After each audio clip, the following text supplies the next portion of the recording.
Poem Hide and Seek. Yoo-hoo, I'm ready. Come and find me. The sacks in the tool shed smells like the seaside. You make yourself little in the salt dark. Close your eyes tight and hope your feet aren't showing. Better not risk another call. They might be close. Don't sneeze whatever happens. The floor is cold. They are probably searching the bushes near the swing.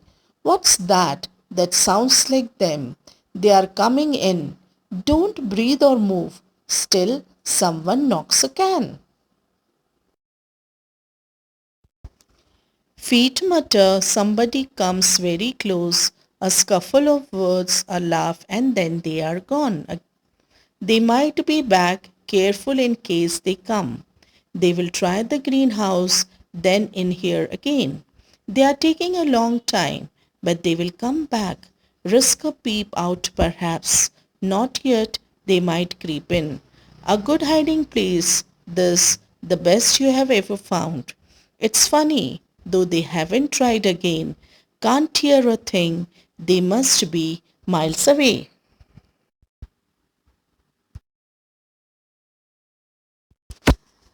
The dark damp smell of sand is thicker now. Give them another call. You who come and find me, but they are still elsewhere.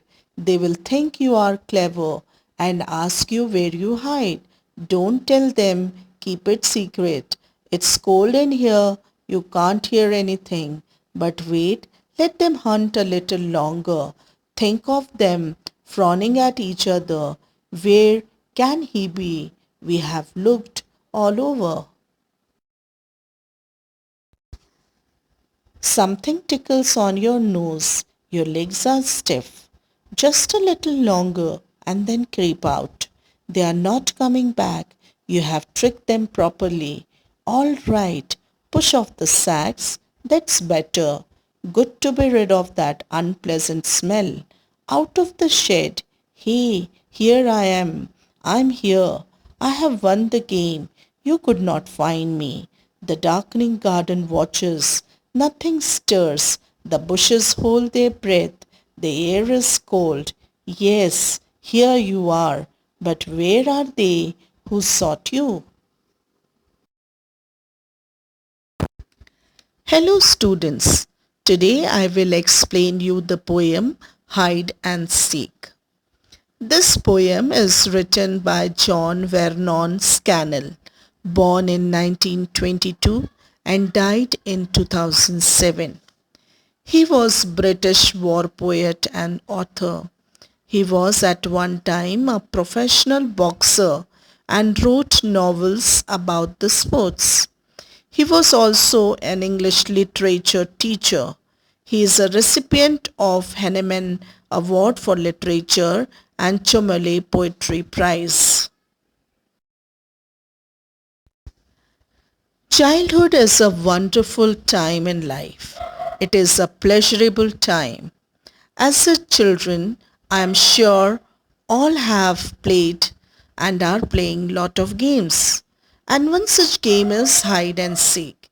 And I hope everybody had played this game and enjoyed it. As the title of the poem, Hide and Seek, it is about the famous game, and every child has countless memories of playing it. Through this poem, the poet describes a childhood game tracking the stages of excitement, discomfort, and loneliness the child experiences. The poet tells the story of a child who starts playing game of hide and seek with great enthusiasm and excitement. He selected a crafty place to hide and is assured nobody will be able to find him.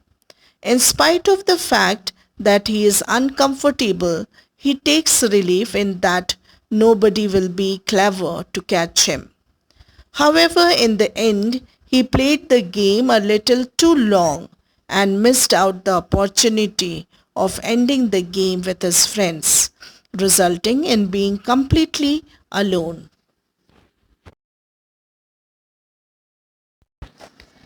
Now I will explain you this poem in detail. Stanza 1, lines 1 to 9. These lines display the excitement of the child as well as the detailed account of his surrounding. The boy is calling out to his friends to come and find him. The boy is hiding in the tool shed, which is dark with salty smell around, which reminds of the seaside. The boy is hiding himself or sitting behind the sack in a way that he will not be found in salty darkness and make sure to hide himself properly. The poet is also giving him advice that he should curl himself so that his feet aren't visible from behind the sack of sand. He is asking the boy to close his eyes, hide his feet, and don't try to call them, otherwise, he will risk drawing attention to his hiding spot. He is also reminding him that the floor is cold, so he must be careful not to sneeze because his friend must be nearby searching him. A little sound may attract them, so don't even breathe or move. Be still. Stanza 2, lines 9 to 18. The seekers come, they stumbles, mutter, but boy is listening to the sequence prompt orders. He can hear their voices laughing and whispering nearby. The child instructs himself to be still and ensures that the other children do not realize that he is nearby. Even after the boys move away from the shed, the boy does not come out because the poet keeps on instructing that his friends are all searching him nearby. They might be back any time. Be careful, they are near the greenhouse and then they will come back again. Though they are taking a long time, but they will come back. Don't even try to peep out, otherwise they may find you. The child waits as he decides that the other children must be searching for him, are puzzled, and he is quite clever for being able to find such a good hiding spot. But the boy later on realized that they haven't tried again to come back and search him. Instead, there is no voice and they had moved far from the place. Stanza 3, lines 19 to 26. In these lines, we see that the boy is tired of hiding in the dark, damp place, and the smell of salty sand was getting thicker. So he made a call again, telling his friends to come and find him. But they could not hear him because they were not nearby. The poet keep on encouraging the child that his friends must be searching him elsewhere and wondering where you were, and when you will meet they will think of you as a clever boy and will ask, where did you hide? But don't reveal your place, keep it secret. Now a long time passes since they had departed. It was getting cold, but poet still urges to wait there and let his friends search him little longer, and let them frown at each other and wonder where he is hiding, as we have searched him all over the place. Stanza 4, lines 27 to 36. Finally, he decided to leave the area and come out of the tool shed. The poet also realized that it is too long and the boy is tired of hiding in the dusty place. He was having irritating feeling and his legs are getting stiff. Then also he is asking the boy to wait little and then come out of the place, As the children are not coming back, they have given up. The boy is the winner. He asked the boy to come and push off the sacks and come out of that damp, suffocated place and declare that I am here.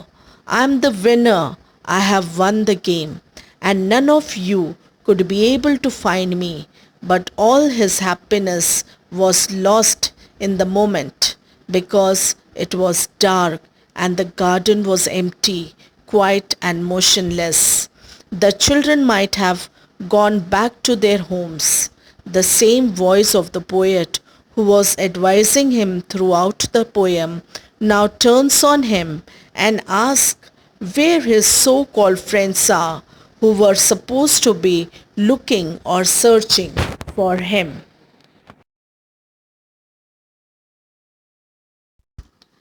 This poem is not just about a childhood game, but it is about life. The difficulties which the boy faces after deciding to hide in the shed are metaphorically used for the obstruction one has to deal with while walking down the road one chooses in life. But the boy's determination to win and succeed enables him to be strong enough to overcome all these difficulties. Also, the boy's friends are the competitors which one has to deal with in life. But if, like little boy, one has a predetermined aim in mind, it is not difficult to pull through.